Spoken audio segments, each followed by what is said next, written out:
Opa, tudo bem? Meu nome é Joseph Lacerda de Almeida e eu sou estudante do curso de Física da UESP Classic de Quixadá. Sou bolsista de extensão na Bolsa de Novos Programadores, Produção de Conteúdo Digital Acadêmico Audiovisual para a Extensão.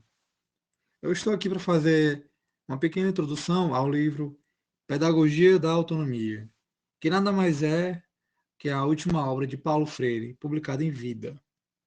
Ela apresenta propostas de práticas pedagógicas necessárias à educação, como forma de construir a autonomia dos educandos, valorizando e respeitando sua cultura e acervo de conhecimentos empíricos, junto à sua individualidade.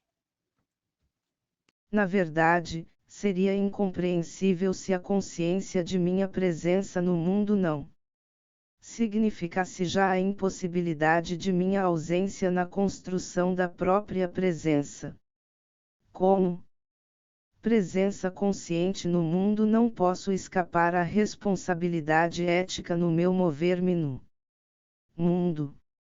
Se sou puro produto da determinação genética ou cultural ou de classe, sou irresponsável pelo que faço no mover-me no mundo, e se careço de responsabilidade não posso falar em ética. Isto não significa negar os condicionamentos genéticos, culturais, sociais a que estamos submetidos.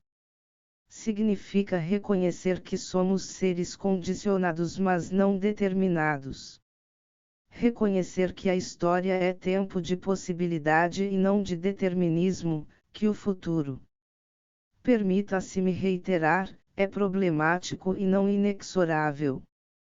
Devo enfatizar também que este é um livro esperançoso, um livro otimista, mas não ingenuamente construído de otimismo falso e de esperança vã. As pessoas, porém, inclusive de esquerda, para quem o futuro perdeu sua problematicidade, o futuro é um dado dirão que ele é mais um devaneio de sonhador inveterado. Não tenho raiva de quem assim pensa. Lamento apenas sua posição, a de quem perdeu seu endereço na história. A ideologia fatalista, imobilizante, que anima o discurso neoliberal anda solta no mundo. Com ares de pós-modernidade, insiste em convencer-nos de que nada podemos contra a realidade social que, de histórica e cultural, passa a ser ou a virar quase natural. Frases como a realidade é assim mesmo, que podemos fazer, ou o desemprego no mundo é uma fatalidade do fim do século expressam bem o fatalismo desta ideologia e sua indiscutível vontade imobilizadora. Do ponto de vista de tal ideologia, só há uma saída para a prática educativa: adaptar o educando a esta realidade que não pode ser mudada. O de que se precisa, por isso mesmo, é o treino técnico. Indispensável à adaptação do educando, à sua sobrevivência. O livro com que volto aos leitores é um decisivo não a esta ideologia que nos nega e amesquinha como gente. De uma coisa, qualquer texto necessita, que o leitor ou a leitora a ele se entregue de forma crítica, crescentemente curiosa. É isto o que este texto espera de você, que acabou de ler estas primeiras palavras. Paulo Freire. São Paulo. Setembro de 1996. Capítulo 1. Não há docência sem discência. Devo deixar claro que, embora seja meu interesse central considerar neste texto sabers que me parecem indispensáveis à prática docente de educadoras ou educadores críticos, progressistas. Alguns deles são igualmente necessários a educadores conservadores. São sabers demandados pela prática educativa em si mesma, qualquer que seja a opção política do educador ou educadora.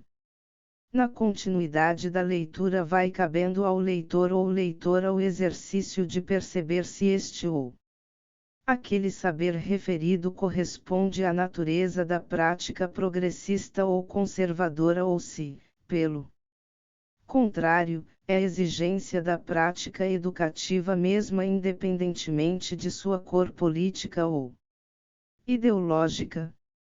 Por outro lado, devo sublinhar que, de forma não sistemática, tenho me referido a alguns desses sabers em trabalhos anteriores. Estou convencido, porém, é legítimo acrescentar da importância de uma reflexão como esta quando penso a formação docente e a prática EDUC ativo crítica. O ato de cozinhar, por exemplo, supõe alguns sabers concernentes ao uso do fogão, como acender, como equilibrar para mais, para menos, a chama, como lidar com certos riscos mesmo remotos de incêndio, como harmonizar os diferentes temperos numa síntese gostosa e atraente. A prática de cozinhar vai preparando o novato, ratificando alguns daqueles sabers, retificando outros, e vai possibilitando que ele vire cozinheiro. A prática de velejar coloca a necessidade de sabers fundantes como o do domínio do barco, das partes que o compõem e da função de cada uma delas, como o conhecimento dos ventos, de sua força, de sua direção, os ventos e as velas, a posição das velas, o papel do motor e da combinação entre motor e velas.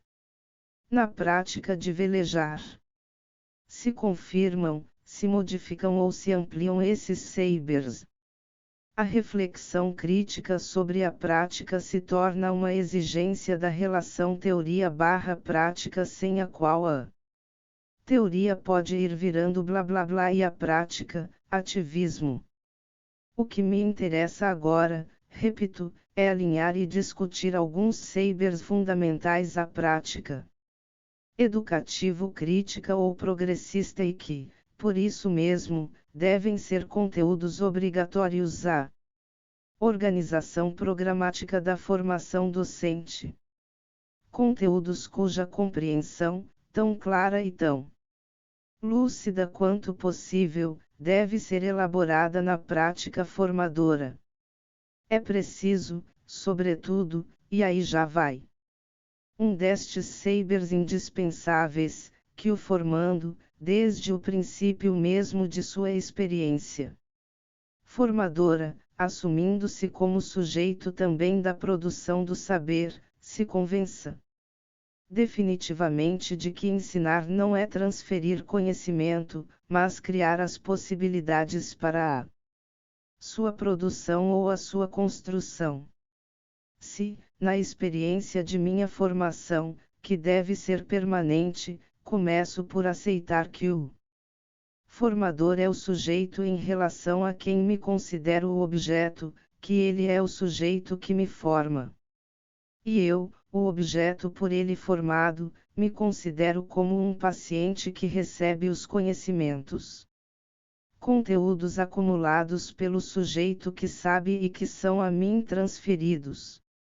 Nesta forma de compreender e de viver o processo formador, eu, objeto agora, terei a possibilidade, amanhã, de me tornar o falso sujeito da formação do futuro objeto de meu ato formador. É preciso que, pelo contrário, desde os começos do processo, vá ficando cada vez mais claro que, embora diferentes entre si, quem forma se forma e reforma ao formar e quem é formado forma-se e forma ao ser formado. É neste sentido que ensinar não é transferir conhecimentos, conteúdos Nem forrar é ação pela qual um sujeito criador dá forma, estilo ou alma a um corpo indeciso e acomodado. Não há docência sem discência, as duas se explicam e seus sujeitos, apesar das diferenças que os conotam, não se reduzem à condição de objeto, um do outro. Quem ensina, aprende ao ensinar e quem aprende ensina ao aprender. Quem ensina ensina alguma coisa a alguém. Por isso é que, do ponto de vista gramatical, o verbo ensinar é um verbo transitivo. Relativo. Verbo que pede um objeto direto. Alguma coisa e um objeto indireto a alguém. Do ponto de vista democrático em que me situo, mas também do ponto de vista da radicalidade metafísica em que me coloco e de que decorre minha compreensão do homem e da mulher como seres históricos e inacabados e sobre que se funda a minha inteligência do processo de conhecer. Ensinar é algo mais que um verbo transitivo relativo. Ensinar inexiste sem aprender e vice-versa, e foi aprendendo socialmente que, historicamente, mulheres e homens descobriram que era possível ensinar. Foi assim, socialmente aprendendo, que ao longo dos tempos mulheres e homens perceberam que era possível depois, preciso, trabalhar maneiras, caminhos, métodos de ensinar. Aprender precedeu ensinar ou, em outras palavras, ensinar se diluía na experiência realmente fundante de aprender. Não temo dizer que inexiste validade no ensino de que não resulta um aprendizado em que o aprendiz não se tornou capaz de recriar ou de refazer o ensinado, em que o ensinado que não foi apreendido não pode ser realmente aprendido pelo aprendiz. Quando vivemos a autenticidade exigida pela prática de ensinar a aprender, participamos de uma experiência total, diretiva, política, ideológica, gnoseológica, pedagógica, estética e ética, em que a boniteza deve achar-se de mãos dadas com a decência e com a seriedade. Às vezes, nos meus silêncios em que aparentemente me perco, desligado, flutuando quase, penso na importância singular que vem sendo para mulheres e homens sermos ou nos termos tornado. Como constata François Jacot, seres programados, mas, para aprender asterisco.